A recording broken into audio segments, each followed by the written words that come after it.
So the title I had, I asked ChatGPT, what's a perfect title for this? Add a little bit of humor, and they knew about the housing slump. So surviving the real estate ice age. So anyone worried? Anyone concerned? Any doom and gloomers? No. You guys are here, so you're obviously very optimistic, right? So I think we're going to be in good shape. So, I mean, obviously, you don't need me to tell you, it's, the headlines are negative, the numbers are negative. Like we had data from April, and obviously Ming pulled up some more recent data in May. But you really have to kind of hone in on that information and see what it applies to. And I think Ming had hit the nail on the head in that it's really a certain segment. And he mentioned that he's never advocated for condos. And I'm proud to say that's something that I've always said to people, hey, if you're going to buy a condo because you want to live in a condo, it's comfortable, and you don't want to deal with snow plowing, that's great. But as an investment, it's super risky. You're entirely at the whim of the market. Something shifts. There's nothing you can do. And this is playing out right now. And so we would always, for the last 9 or 10 years that we've been doing this, we said, hey, if you buy a single-family property, there's flexibility there. There's a demand for starter homes. There's a demand for homes where you can convert them, multi-generational living, and that's really what we've been advocating and pushing for, essentially for the past 10 years. All right? So we want to give you guys a lot of hope because the reality is that there is, and it is the missing middle housing. So we're going to dive into that. So a little bit about ourselves. I actually went to school for architecture and design. I kind of did a full loop. I did a whole bunch of different things like IT and did some design work, construction work, and I ended up being a home inspector in the late 2000s.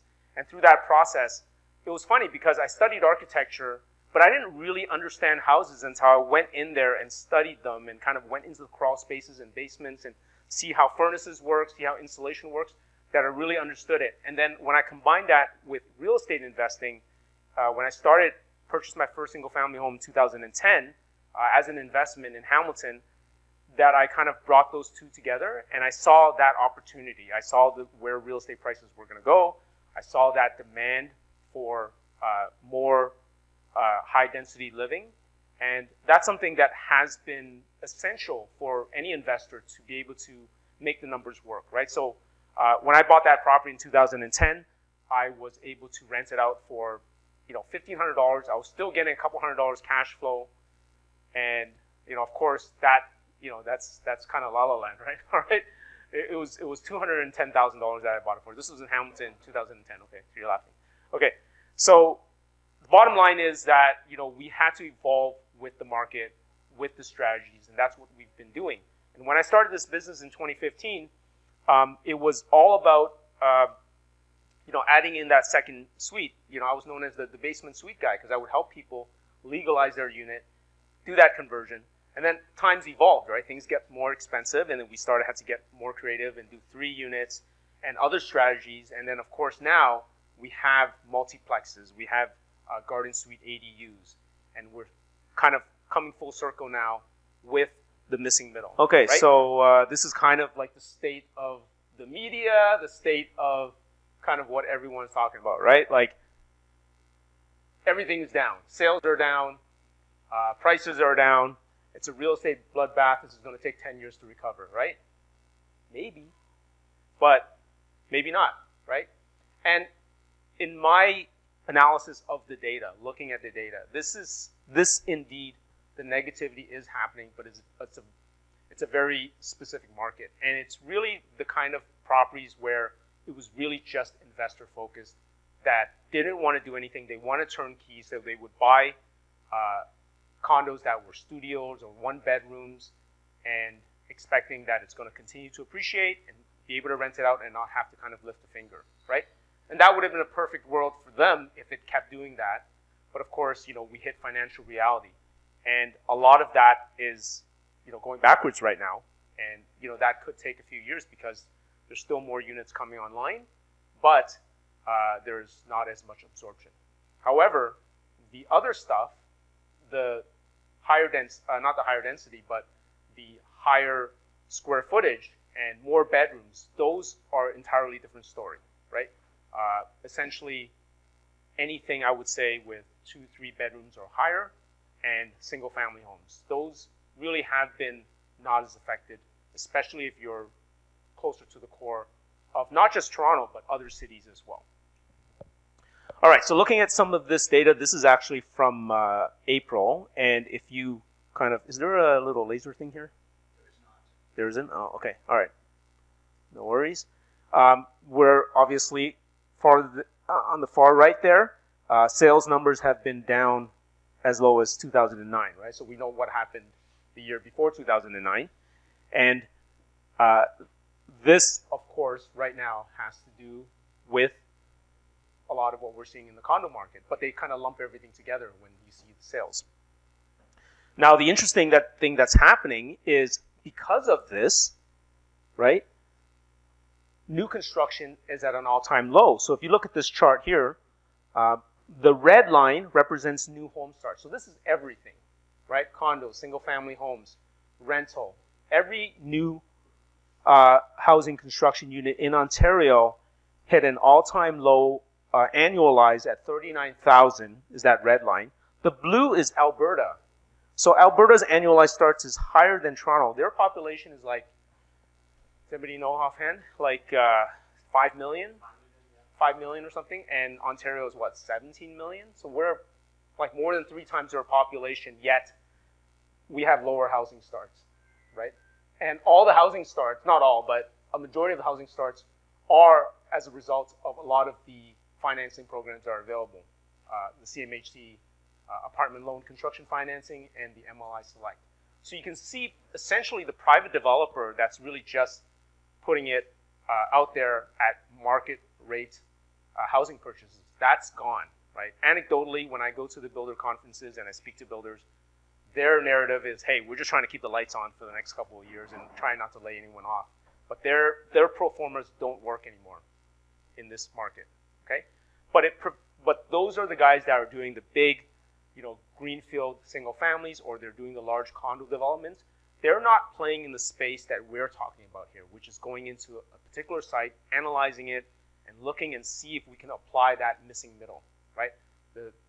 Everything from a duplex, triplex, fourplex to the 4+1 model, and then even some small scale developments such as severing the land and assembling a couple of lots and potentially building 10 units, 15 units, that type of thing. Okay, so they're not as interested in that because they have so much overhead that there's a lot of fixed costs that it's really not feasible for them to be that granular.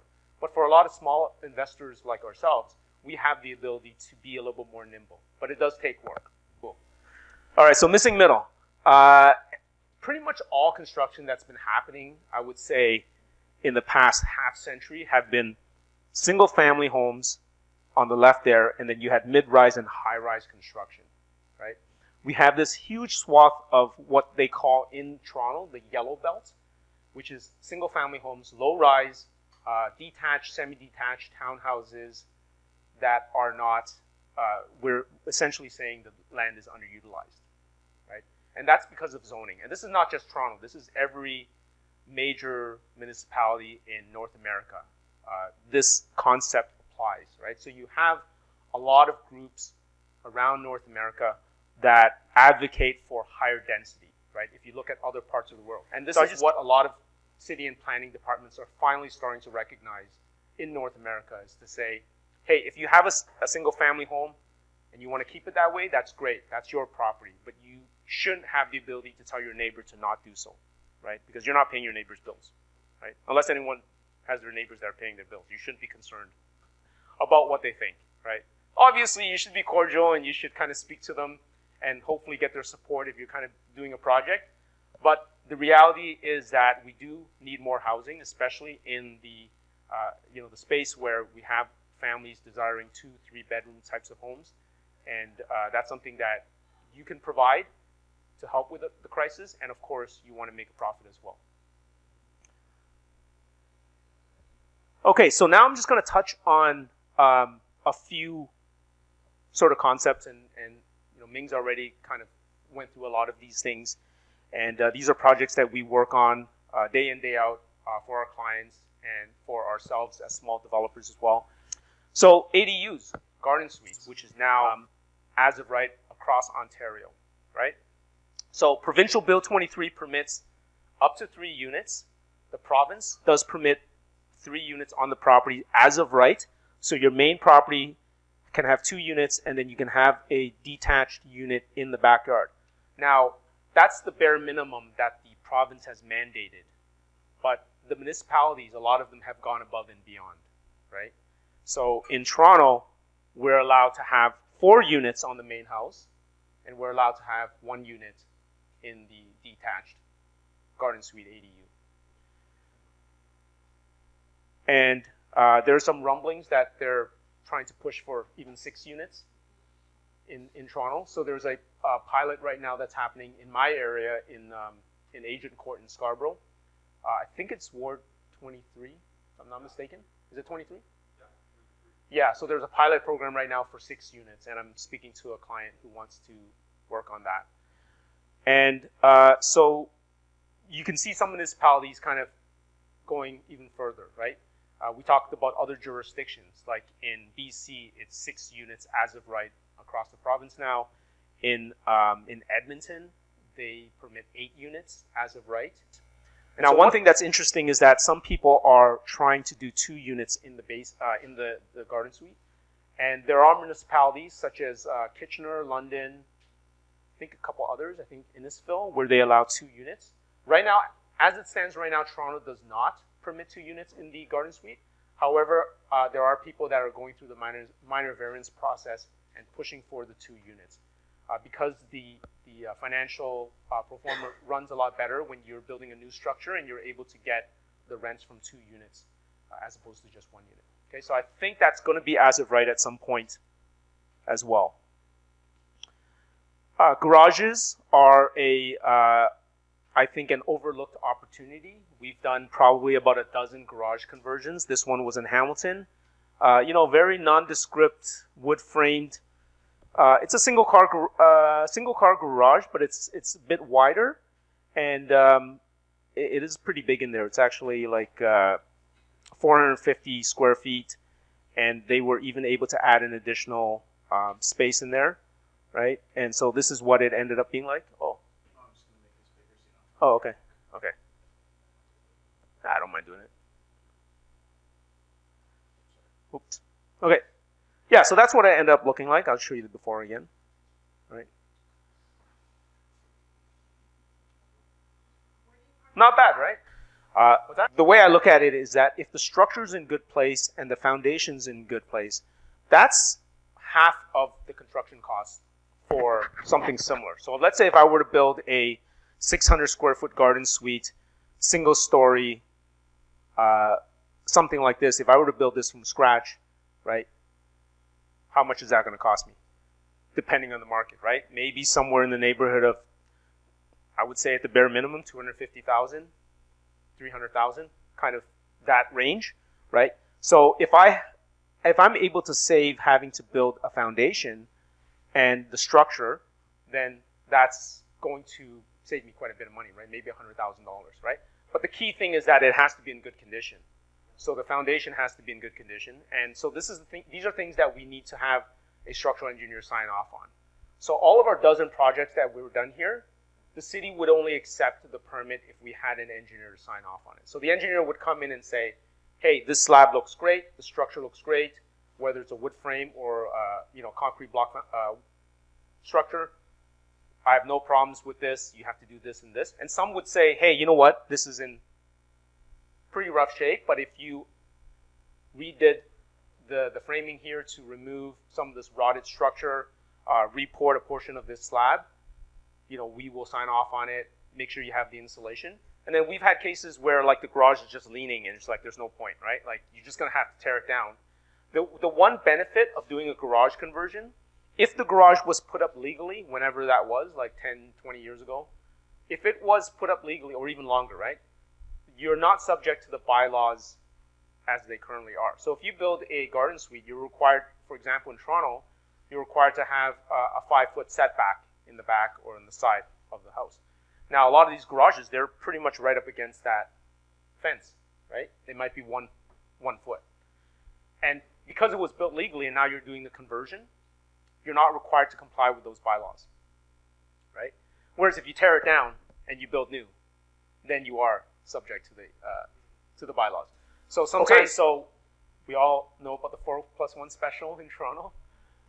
Yeah. So this is a great model. This is actually my client in Etobicoke converted the bungalow. It's a bigger bungalow. It was 4 units and 2 units upstairs and 2 downstairs. And then he's got this permit, closed the permit. Actually, no, he got the permit, started doing this.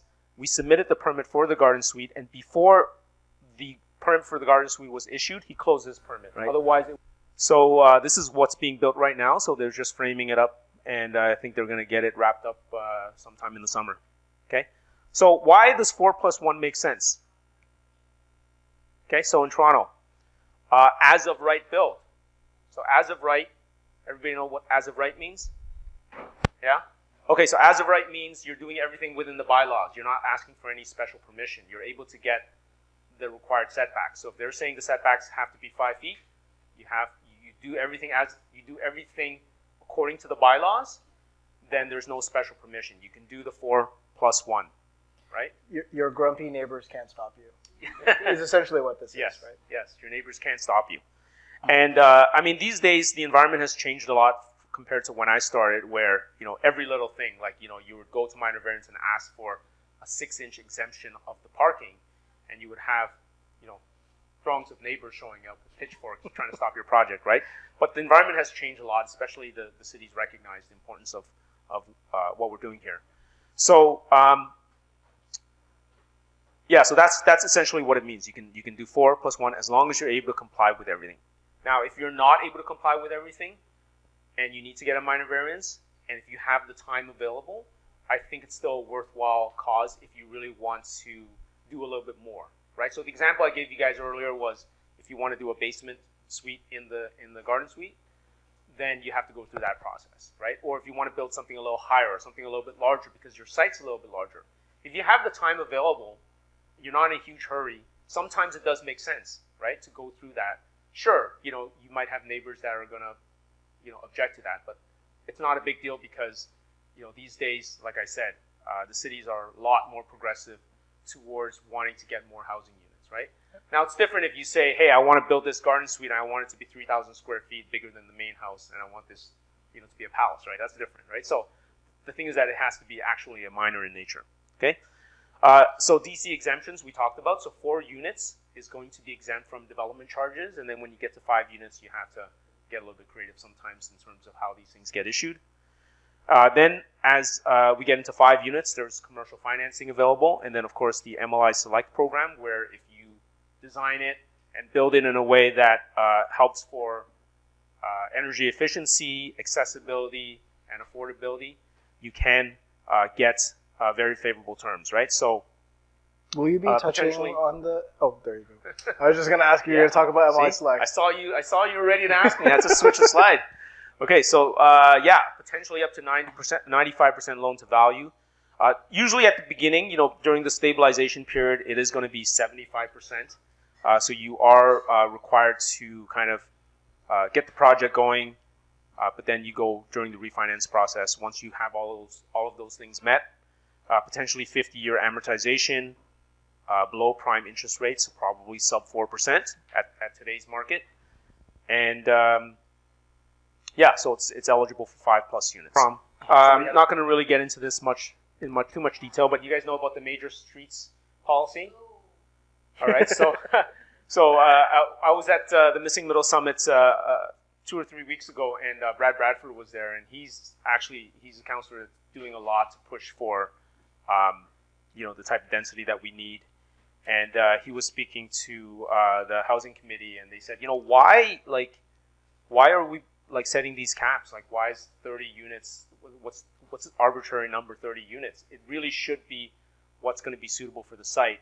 But they needed some number to work with, and so they actually proposed to go to 60 units. And as long as they're able to, meet all the other requirements in terms of floor space index, you're on a major street, because you're on a major street, the public transit is available. So I believe that parking is going to be exempt. And they're going through an appeal right now, but that's pretty much going to pass. So I think this is just a matter of time before we see the details. Again, I don't have a lot of information about this, but this is interesting to me. I mean, I think it's going to be challenging for many folks here, myself included, to get into a project where you're doing 60 units, just because you need some serious capital for something like that, right? And if you're able to set up an awesome joint venture or an LPGP structure where you're able to raise the funds and get something like that, I think it does make a lot of sense in a lot of those wider streets that are lined right now with single-family homes that have big lots, or assembling 2 lots perhaps. Dufferin, Ossington, like some of these places, right? There's a bunch of these streets in the city which have existing triplexes and fourplexes on them, right? Yeah. You want to, it's a bit more of a gamble, but if you're buying a triplex, do it on a major street, right? Then work with your neighbors to assemble your land together, turn that around and sell it to the developer, right? But you need to be on that major street, and you can hold a cash flowing property on a major street while that's happening, because it takes years for these things to happen. Right? Yeah, so, anyone interested in kind of this type of stuff, the future's bright, especially a lot of you, young guys and girls there that have the energy. I'm an old guy. I don't necessarily. I've been involved in a large project, and I've gotten a few gray hairs because of it. But I think that it is a great opportunity. I myself, I'm still interested in the small stuff. I like doing kind of really those neighborhood projects where you can really do quite a bit of improvement just by potentially turning a large lot with a single family home to, let's say, 10 units, right? Or 2 separate lots, 5 units each. Here's my buddy Charles. So this is a property in Hamilton. So we kind of advocate for this thing we call the keep and sever strategy, right? Because whenever you do a land development and you have to, people always ask us, hey, I'm going to tear down this old bungalow and I want to build a triplex. Well, like, the numbers aren't going to work, right? Because especially on a secondary market like Hamilton, your land value ratio with your structure value is probably going to be 30%, 40%, right? Toronto's going to be higher. Your land value is going to be higher compared to the structure. But if I tear this property down, I already lost, let's say this thing is, let's say it's, 800,000. If I tear that structure down, I'm down like 500,000, right? So we like to advocate for keeping the existing structure, maximizing that, and then building something new.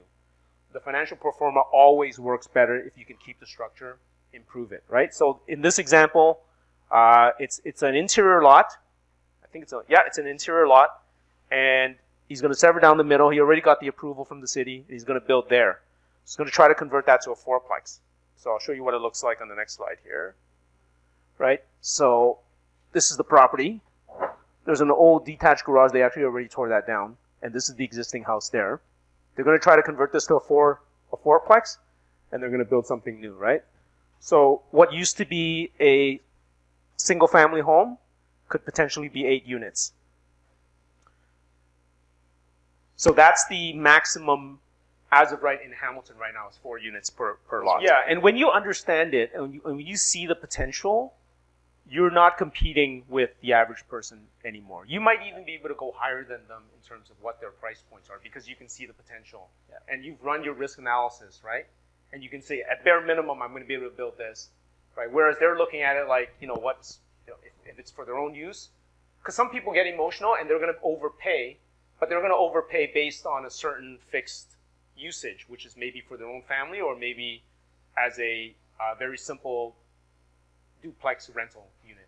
But because you understand that there's a potential for you to sever this lot, there's a high chance, and if worst case scenario, plan A doesn't work, plan B doesn't work, plan C, you're still able to do 3 units and still cash flow, then you can be more competitive in terms of that acquisition compared to the average person, right? So that the education side of it is very important here. So that's an example, right? So stuff like this, look for this kind of stuff. Like, you go on Google and you see it. You see it everywhere, honestly. Like, even on MLS, especially now, you see these types of properties. You got a nice big corner lot. You got a wide lot. Maybe you have a laneway for a laneway suite. You got a deep lot, right? I have a friend who he had a duplex in Kitchener, and he's building, instead of building a garden suite because he's limited in terms of the size, he's building he's turning the duplex into a fourplex, and it's attached. So he's building an addition, and he's building a basement and a main floor, and each of it is 3 bedrooms. He's building 2 additional 3-bedroom units because it's a large corner lot. That's amazing. That his financial performance just blows it out of the water, even in today's market, right? And he already has people interested because they can't find any 3-bedroom units in that area in Kitchener. So look for this type of stuff. Yes. So in that example, before the severing, does the first property have to be paid off in full? I'm curious about the process of from the financing, right? Plus the title. Yeah. Being severed. Yeah, great question. So we'll get into a little bit of the technicals. So when you have this property, let's assume you have an A lender for this property, right? Like Scotiabank, and you're going to do the severance, right? So what that process is once you're before you get that finalized, you have to inform your bank, and it's called a partial discharge. So now you have to get it reappraised. And the cool thing about the keep and sever strategy is that we improve that property. So I'll show you an example where we did that, where we added units, we renovated the inside. We were able to bring the value up so that when it comes time to a partial discharge and we let the bank know, even though they lost half of the land, we improved the property so much that it made up for it, right? So to answer your question, it doesn't have to be paid off, but the numbers still have to work with the bank. So you need to get it reappraised, and then they need to adjust it, right? But it doesn't need to be paid off. And this is where you have to work with a good broker that knows what you're doing, right? Yeah, for those of you who are kind of going through the standard route, obviously you want to go to the A lender first for something like this. And some people, when they get very creative, they have to start having to work with private lenders. Just wanted to bring up a couple of other highlights. You can turn your house into a condo, and this is kind of the most popular one in Toronto that everyone's heard of, Mortimer, right? So you can kind of run these numbers yourself. They bought this property for, I think, 1.05. It was an old bungalow. They tore it down, and then they built 4 units. I know the planner that was involved in this project, and so they ultimately, I don't know what the build cost is, so I can't run a proper pro forma. But for those of you who are familiar with construction, and you look at the details of this, you can probably kind of have an approximation as to how much it's going to cost to build something like this. But they were able to sell the units individually for $3.6 million, I think, in total, all 4 units. I think one has there's a 1-bedroom, there's a 2-bedroom, no, there's a studio, there's a 2-bedroom, and there's a 3-bedroom, and even a 4-bedroom one. I think the 4-bedroom one is the 1.2 million. I think we posted tours of this on our Instagram page because I went through this whole property. Yeah. So if you want to see it, you can scroll back through our Instagram. It was spring of last year, I think, this property. Yeah, May 24. Yeah, so it's on our Instagram. We also had a speaker come in September or October last year, and I think the video's on our YouTube page, talking about condo minimization. So how do you actually do this? Was it the LGA architect? No, it was Dan Zimberoff. Oh, okay. Yeah. Oh, Dan. Okay, yeah, I know Dan. Yeah, so he's helping with people doing the condo minimizing. So just want to let you guys know the possibilities of that. Obviously, it's not as to scale right now because getting condo documents and things like that are a little bit challenging.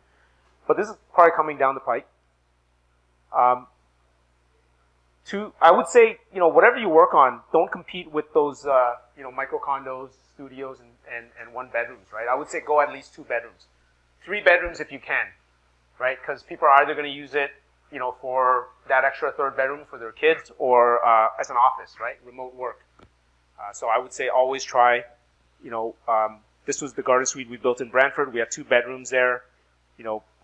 A lot of people say, oh, I'm just going to do 1 bedroom. I'm like, hey, you're digging up this foundation. You're connecting all these services. Get 2 bedrooms in there, right? It makes a lot of sense. So get creative. This is the kind of stuff that, this was a large corner lot in St. Catharines. I guess this is in meters, 21 meters by 32. So what is that? Around 70 by 100. So it's not super deep. 70 by 110. So we did something unique here. We carved out. So this is the existing house bungalow. You can see it's actually that blue house there. And we had the permits to turn this into a duplex. We subdivided the lot like this. So this is an L-shaped lot, and then there's another lot, and we built these semis here. Big pushback. So we went through committee. We got rejected at committee, and then we went to the, at that time, it was still the Ontario Municipal Board, not the Ontario Land Tribunal. So this was about 3 years ago. And then we pushed to get this passed through. So yeah, sometimes it takes a little bit of work, but the numbers work really great if you're able to kind of have that long-term vision. And so these were semi-detached homes with basement suites. So essentially we were able to turn one unit into 6 units. But the more valuable thing was we turned one lot into 3 lots, right? So these are all separate titles. And we sold it to a turnkey investor. And yeah, these opportunities exist everywhere, like even in Toronto. You just have to be creative. As a matter of fact, in Toronto, you know, because they're used to the skinnier lots, right? You know, if you're able to find something, I know Craig with Lanescape, they did that cool one at Casa Loma where they tore down the single-family home, subdivided it, built the 4+1 and the garden suite and everything. That was a rental unit, so you know, they're not selling it. But yeah, these are the kind of things that works for a lot of investors. You know, a lot of the mom and pop investors that I've been working with for years, they don't know the possibilities, and then we've had a few clients where we told them, hey, you have this actually really nice corner lot, talk to the city. And they actually went through that whole process. And it's really cool to see. Okay? So again, just keep an eye out. Yeah, so you guys, for those of you who are not familiar with our company, Suite Additions, we have free guides that you can download. We have a YouTube channel where I try to put as much information. As I'm learning, I want to kind of give you guys the information. So from time to time, I don't get everything right. I make mistakes. So, you know, don't sue me. You need right? that same disclaimer we got. Yeah, you already have it, so it's covered. But in good faith, I want to provide as much information as I can. So I don't get too deep into some of that other kind of infill development stuff. But you know, when it comes to second suites, garden suites, multiplexes, all of that stuff, I have on our website and on our YouTube channel, newsletter. So yeah, check it out. Thanks, guys. Round of applause for Andy. Thank you. To learn more about the Max Suite strategy, download our free guides at suiteadditions.com and get started. And if you enjoyed this video, here's another great one for you.